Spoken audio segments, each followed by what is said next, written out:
साधक भाई बहनों को धनतेरस की बहुत मंगलमयी शुभकामनाएं। मेरा प्रेम भरा प्रणाम। धनतेरस को ध्यान तेरस भी हम लोग मान सकते हैं। जैन परंपरा में भगवान महावीर को दीपावली के दिन मोक्ष प्राप्त हुआ था। उससे ठीक 3 दिन पहले भगवान महावीर को धनतेरस के दिन ही अनंत ध्यान की समाधि की उपलब्धि प्राप्त हुई थी। ध्यान तेरस हम ज़्यादा शब्द महत्वपूर्ण है धनतेरस से, क्योंकि धन आपके जीवन में क्या मायने रखता है।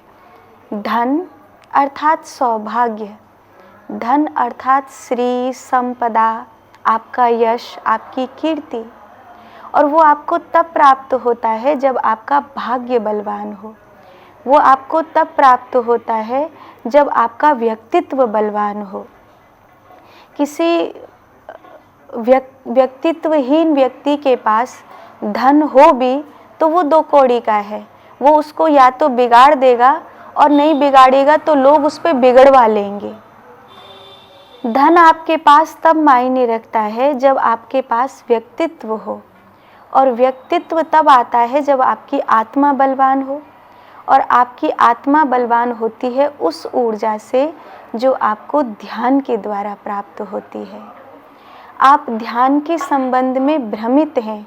आप ध्यान को कभी एकाग्रता समझते हैं, कभी ध्यान को आप क्रियाएं समझते हैं, कभी आप ध्यान को शांत बैठ जाना और कुछ न करना समझते हैं।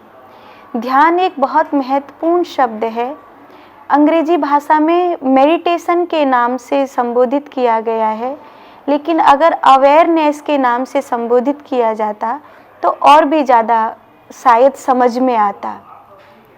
ध्यान एक ऐसी अवस्था है जो आपको होश में पहुंचा देती है, आपको आपके होने के आभास में पहुंचा देती है, जागृत अवस्था। धनतेरस को मैं ध्यान तेरस इसलिए कह रही हूँ कि अगर आप केवल कुबेर जी का मंत्र फेरते रहो, आप ये कहते रहो हाय लक्ष्मी आवे, हाय लक्ष्मी आवे, हाय लक्ष्मी आवे, तो आप अमीर तो हो जाएंगे पर वस्तुतः अमीर नहीं हो पाएंगे। आपने कई बार देखा होगा अमीर और अमीर में भी फ़र्क होता है। आप ऐसे अमीर हों कि अगर आप सादा स्लीपर पहनकर जा रहे हैं, आपके कपड़े मतलब साधारण हैं, लेकिन आपका व्यक्तित्व इतना ज़बरदस्त है कि आप समाज में संस्कारों की, धर्म की स्थापना करते हैं, आप अपने उसूलों पर जीते हैं, आपकी कही हुई बात कोई टालता नहीं है। उस स्थिति में अगर आप धनवान है भी लेकिन आपकी कोई सुनता नहीं, आप समाज को कुछ देने वाले नहीं हैं, आप धर्म को कुछ देने वाले नहीं हैं, आप राष्ट्र के लिए मात्र एक मशीन हैं, जब तक जी रहे हैं जी रहे हैं, आप ऐसे धनी हैं। तो मैं ऐसे धनी को धनी नहीं कह सकती।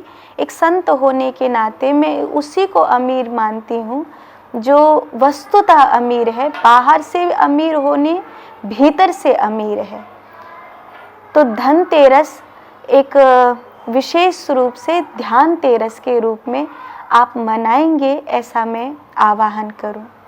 इस बार धनतेरस 12 तारीख को लगभग 9:30 बजे से आरंभ हो रही है और फिर दोपहर तक धनतेरस रहेगी। श्री यंत्र एक चांदी का, या आपके पास धन है तो आप सोने का, नहीं तो स्फटिक का श्री यंत्र ला करके, जैसे धनतेरस पे आप बर्तन खरीद के लाते हैं तो कई बार आप विचार नहीं करते, घर में जिस चीज़ की कमी है आप वही चीज़ खरीद लाते हैं, तो सारी चीज़ें उसमें नहीं लगती हैं। जैसे आप सिल्वर की कोई चीज़ खरीद के ला रहे हैं तो वो पूजा में मायने नहीं रखती है।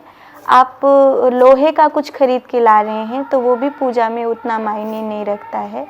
धनतेरस पे जब आप बर्तन भी खरीद करके लाते हैं तो उसका बहुत महत्व है। एक तो कभी भी खाली बर्तन नहीं लाना चाहिए।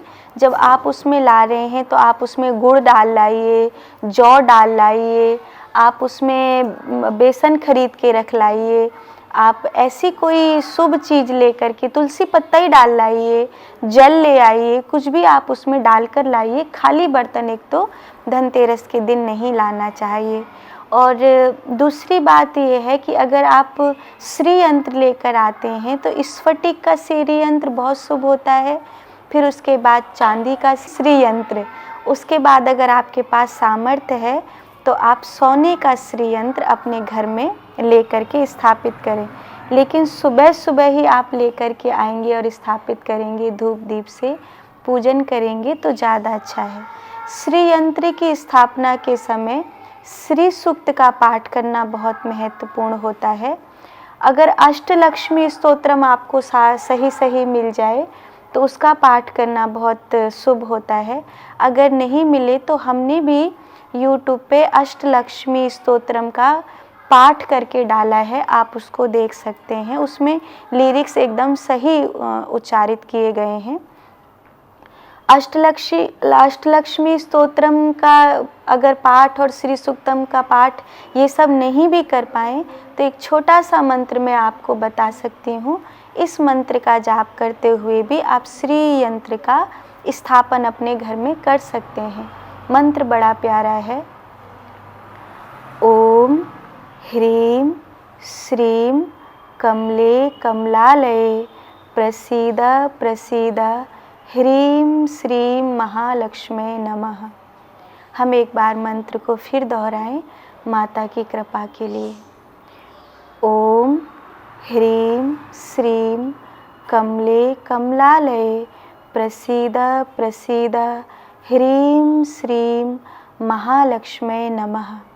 इस मंत्र को 5 बार, 8 बार या 27 बार बोल करके आप अपने घर में धनतेरस की सुबह श्री यंत्र की स्थापना कर सकते हैं। दोपहर में लगभग 1:30 बजे तक धनतेरस रहेगी। उसके बाद छोटी दीपावली 14 आरंभ हो जाएगी, तो उससे पहले ही स्थापित करेंगे श्री यंत्र।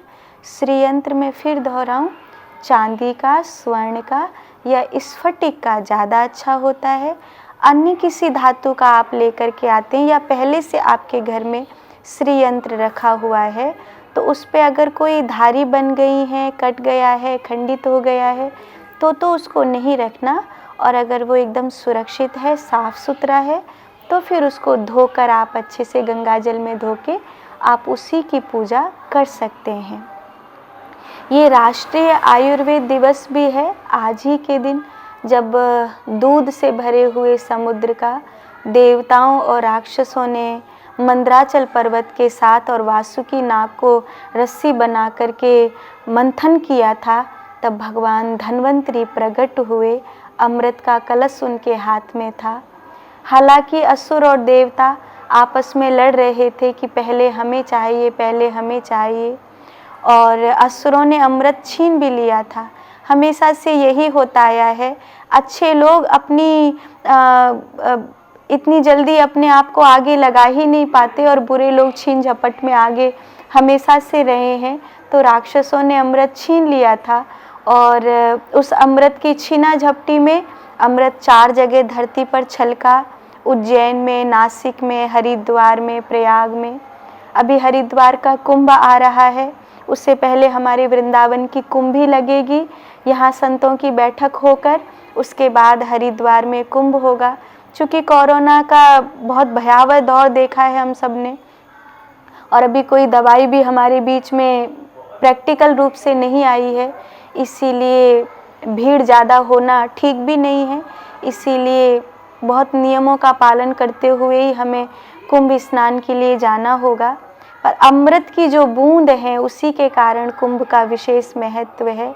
भगवान नारायण मोहिनी का रूप लेकर के प्रकट हुए और उन्होंने देवताओं को अमृत दिलवाया। ये इस बात का प्रतीक है कि छीन झपट कर भले ही बुरी शक्तियाँ जीत जाएं, पर हमेशा समाज में जो सज्जन और अच्छे लोग हैं, जो पुरुषार्थी लोग हैं, वो इस बात का ध्यान रखेंगे कि जिसका जो हक है वो उसको प्राप्त होना चाहिए। तो आयुर्वेद है, आयुर्वेद एक ऐसी पद्धति है जिसने उन अमृत की बूंदों को औषधियों में ढूंढा है और प्राकृतिक रूप से जहाँ जहाँ औषधीय तत्व है वहाँ वहाँ हम सबके स्वास्थ्य की कामना करते हुए भगवान धन्वंतरी का ध्यान करके, भगवान अश्विनी कुमारों का ध्यान करके हम सबको औषधियाँ दी हैं। हम सबको धन्वंतरी भगवान का ध्यान करके कहते हैं महामृत्युंजय मंत्र का जाप करो, धन्वंतरी भगवान का स्मरण करो और उसके बाद औषधि लो, तो आपको निश्चित रूप से उस औषधि का लाभ प्राप्त होता है। आप सबके जीवन में ये धनतेरस मंगलमय हो, शुभ हो, स्वास्थ्यवर्धक हो। इसी शुभ भाव के साथ आप सभी को धनतेरस की मेरी ओर से बहुत बहुत शुभकामनाएं।